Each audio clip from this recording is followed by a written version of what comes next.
El doctor Miguel Ángel Cuenya ya está en el De Eso Se Trata. Doctor, ¿cómo está? Muy buenos días. Hola, muy buenos días, Ricardo. Digamos, un fuerte abrazo para ti, para todo el equipo que hace posible que todos los días se pueda implementar el programa De Eso Se Trata. Así, un fuerte saludo también a todos los telespectadores que van siguiendo de lunes a viernes el programa.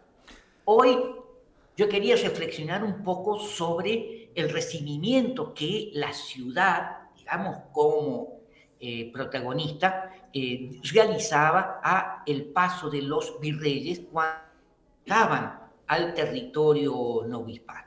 Digamos, y este es un tema, yo creo, muy interesante porque refleja muy bien los grandes, digamos, lo que significaba la ciudad, lo que aspiraba la ciudad a ser, podríamos decir así, dentro del contexto novohispano, a la competencia que la ciudad tenía con la Ciudad de México, digamos, capital del virreinato, y que, digamos, una competencia permanente sobre quién realizaba mejores recibimientos a los virreyes.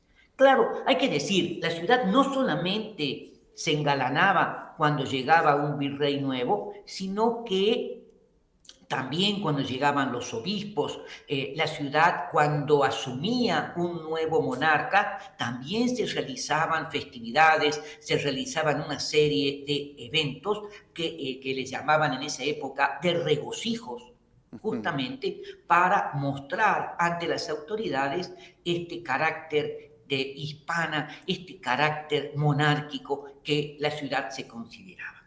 Entre todos los eventos extraordinarios que realizaba la ciudad a lo largo de un año, sobresalían fundamentalmente como fiestas extraordinarias, el paso de los nuevos virreyes por la ciudad de Puebla.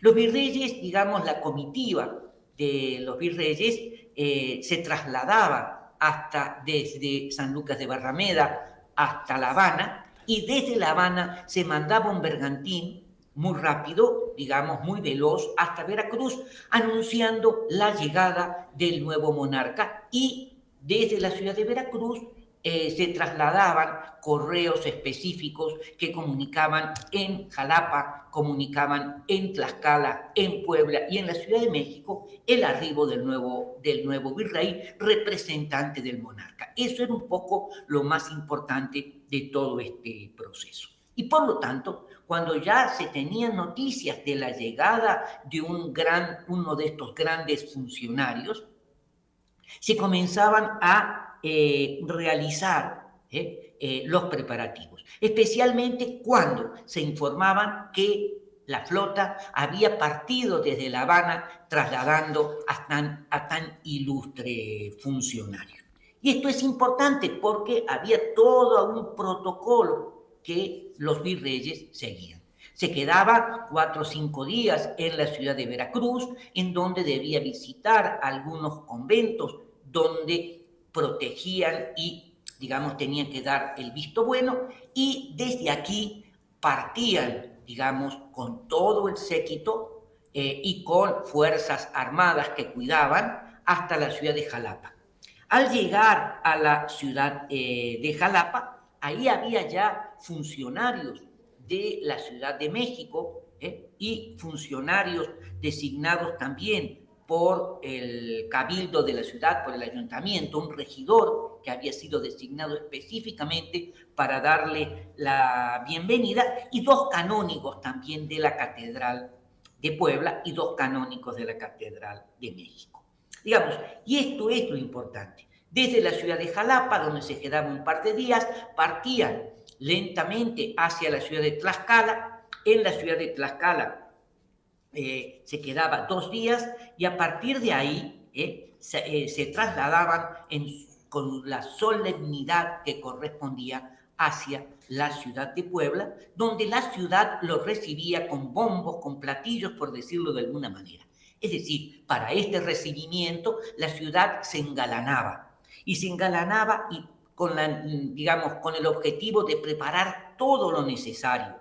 Es decir, se preparaban ceras, es decir, velas, se preparaban colaciones, se preparaban también, en algunos casos, digamos, todas vajillas de Talavera con los nombres de los nuevos funcionarios que para agasajarlos en las comidas, se preparaban los grandes banquetes, se pedían que los vecinos barrieran las calles, que se pintaran las casas, que se iluminaran las calles por donde iba a pasar el tan ilustre visitante. Cualquier similitud con la actualidad es mera coincidencia.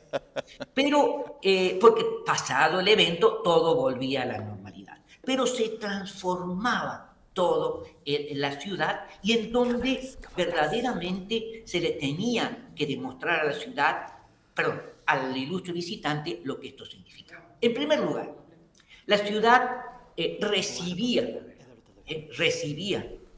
con solemnidad al nuevo virrey, quien le entregaba o le mostraba el pago real, que era el atributo, y por lo cual la ciudad debía pagarle mínimamente de 5 a 7 mil pesos en reconocimiento, que eso era mucho dinero para la época, cuando los ingresos ordinarios andaban en 4.500 pesos. Por lo tanto, la ciudad se tenía que endeudar.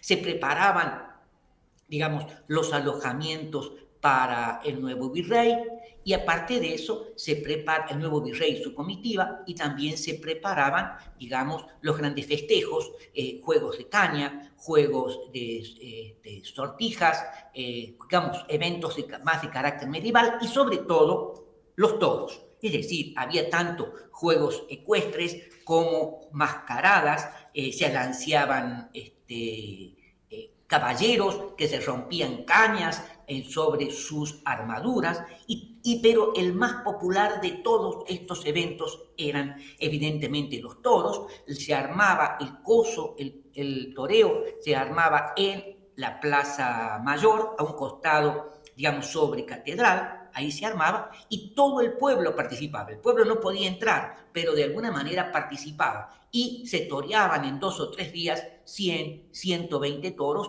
Obviamente no eran toros de lidia, eran toros bajados de la sierra, podríamos decir, toros cimarrones. Y el toreo en esta época, siglo XVII, siglo XVIII, era una diversión de nobles, era una diversión de plebeyos. Hay que decir, por supuesto, que el pueblo que miraba desde afuera le iba al toro, tratando de que el toro se echara por los aires al toreo. Claro, del matador recién aparece en el siglo XVIII. Estamos hablando fundamentalmente de rejoneo, y esto va a ir cambiando hasta que en el siglo XVIII en la figura del matador se centre en el personaje central. Desde los balcones del cabildo eclesiástico a un costado de catedral, los funcionarios, los miembros del cabildo eclesiástico podían ver los toros, y al mismo tiempo había espacios específicos para el cabildo civil y para el cabildo eclesiástico, con así, sillones o sillas dedicadas especialmente para...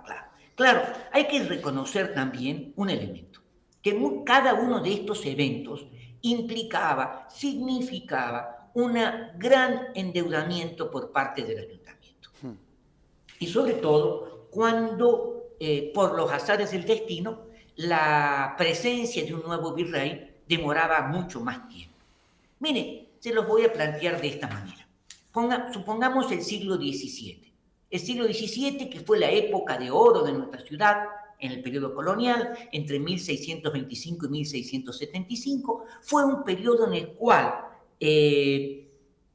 asumieron o pasaron por Puebla 23 nuevos virreyes.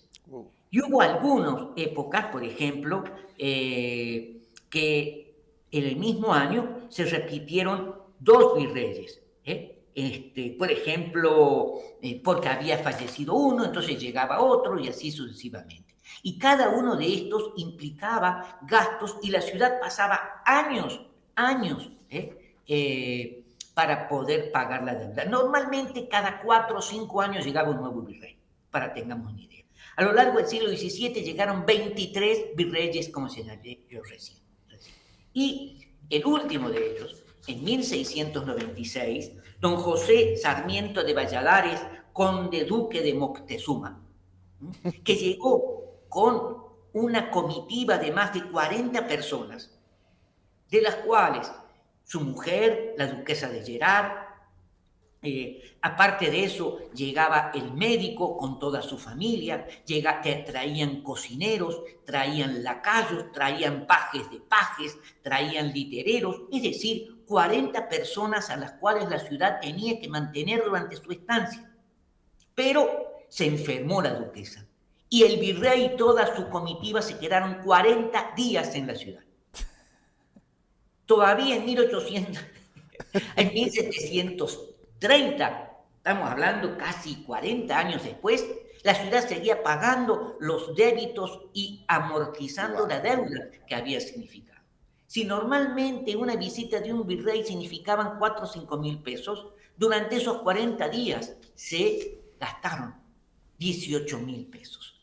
Se construyó, y además lo interesante es que está la documentación completa de todo lo que se invirtió, digamos así, con lujo de detalle, lo que se invirtió en comida, en los grandes banquetes, están, digamos, lo que se compró, cuántas gallinas se compraron, cuántos toros, cuántos terneros, cuántos cabritos, el precio, y sobre todo que se mandó a hacer una vajilla de Talavera completa, con los nombres, más si en el caso que se rompiera, poderla ir sustituyendo. Eso era verdaderamente lo que la ciudad de Puebla podía hacer. Y durante 40 días se tuvieron que matar toros, se tuvo que traer hielo o nieve desde el Popo para las aguas frías y los helados, se compraron gallinas en la zona de Perote, en la zona de Jalapa, porque eran más baratas que en los alrededores de Puebla, se trajo cacao, se trajo, digamos, diversos productos para hacer chocolate, es decir, verdaderamente fue una estancia fastuosa en donde la ciudad se endeudó muchísimo. Pero la ciudad demostró que era verdaderamente una ciudad que estaba en condiciones de demostrarle al representante del rey esta fidelidad, y que la ciudad se consideraba la ciudad más monárquica, más hispana y más católica de toda la Nueva España. Lo cual habría que discutirse si eso era cierto o no era cierto, alguna de estas cosas. Entonces, claro, después se prohibió a Puebla gastar tanto dinero en el siglo XVIII y se dijo la Ciudad de México debe gastar más o puede gastar un poco más. Pero nunca se le hizo caso. La Ciudad de México gastaba más que lo que se le permitía, Puebla duplicaba los presupuestos y así sucesivamente. Pero las condiciones económicas habían cambiado y Puebla se había empobrecido a lo largo del siglo XVIII porque el comercio ya o las circunstancias se habían modificado. Y esto es así como la ciudad recibía a estos ilustres visitantes. Esto es lo que yo les quería relatar el día de hoy. Muchas gracias. Pues se ponía buena la pachanga entonces, doctor, ¿eh? Muy buena. Imagínate. Más, los cocheros querían también alojarse juntos en los alojamientos del virrey, obviamente no. De estos 40 a 20, 25 se los alojó en, digamos, ahí en la 8, donde estaban los lugares de reposo, digamos, los alojamientos más baratos, pero querían y exigían.